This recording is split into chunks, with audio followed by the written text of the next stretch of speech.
Well, thank you so much for joining me this morning. Today, I'm going to share a tip with you that I believe will exponentially complement your social life. Now, hear me out because what I'm going to tell you is something that you've heard before, just in different ways. Have you ever wanted to be considered unforgettable? What about the most beloved person in the room? How would you like that? I mean, I know that a lot of people would, if they were asked this in a group of others, would express, you know, deflated desire for that, to appear somewhat humble. But we do have a vain side to us that would like that. And it's not all bad because you can use it for good. You can be influential because someone's going to be. And it might be the wrong people, but you want to be unforgettable in the right way. You want to be beloved for the right reasons. And so I am hoping that this really helps you out a lot. And this is going to come to us by way of a story that was relayed in a book that I've been reading that some of you know about because I've been sharing a few stories from this book called Sunday Nights at 7, written by Joan and Jack Benny. Jack Benny, as I've said before, was one of the best comedians ever of all time, in my estimation. And him and George Burns, another comedian likewise, that a lot of people are more familiar with, actually, because he has such a much longer career. But they were best friends. And so George Burns, he was relaying a story to Joan Benny in memory of her father. He was giving her material for this book. And he told her, he says, Jack Benny was the best audience anybody could ever have. And Jack Benny even claimed that people had said this about him. So George Burns wasn't the only one. Well, here's how it went. A lot of comedians will go watch other comedians, won't they? If you've ever listened to Joe Rogan's podcast, you'll know that he goes to comedy clubs and it seems like most of these comedians do. They love listening to others.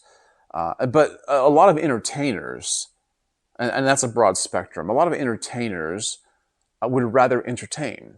They'd rather be the focal point. They'd rather have all the attention on them. They'd rather be the ones telling the story rather than watching them. And Jack Benny was not like that. And I suppose there's other comedians that are similar to this. I know there is because I hear them talk about it. But Jack would laugh hysterically at other comedians' jokes. Danny Kaye experienced this one time. Jack Benny was considered at the top of the heap, the cream of the crop as far as comedians went back in his day.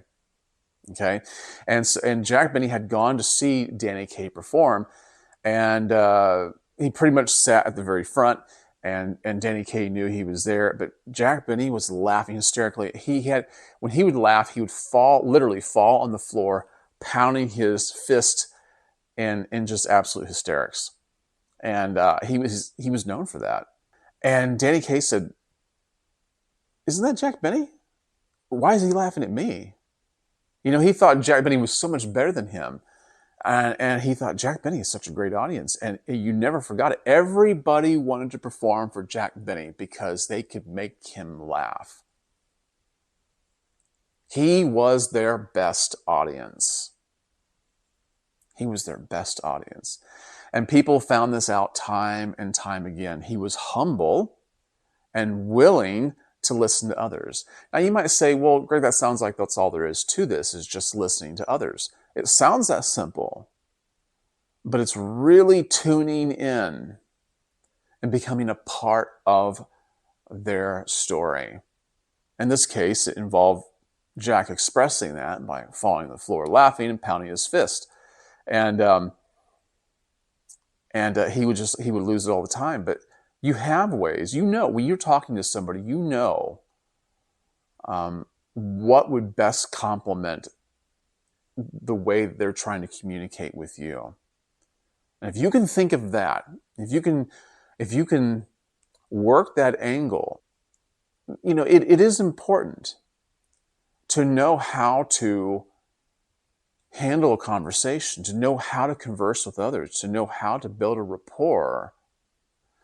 And so it's good to be able to tune into others, listen to them carefully, and respond accordingly in a way that fits what they're talking about. It doesn't mean you have to give everybody everything they want. Jack was genuine when he was laughing. He really thought they were funny, but he let them know. He let them know. Let people know that you're really listening. Respond accordingly. And make sure that the emotion and the responses fit the conversation. If you do that, you will be unforgettable and you will be very loved. And you will be the one that people want to come and talk to. There are some of you who are listening to this and think to yourself, well, I don't want anybody talking to me. Well, then do just the opposite. That's all you have to do. Some of us have no problem doing that. I mean, there might be a time to turn that on, actually. But anyway, this is for those of you who really want to maximize affect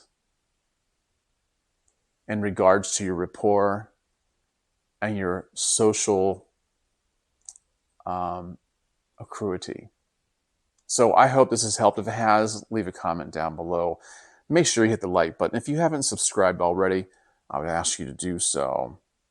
A lot of people watch my videos and I just think they forget to subscribe. And I would like to think I wouldn't have to ask, but I think people just need a gentle reminder.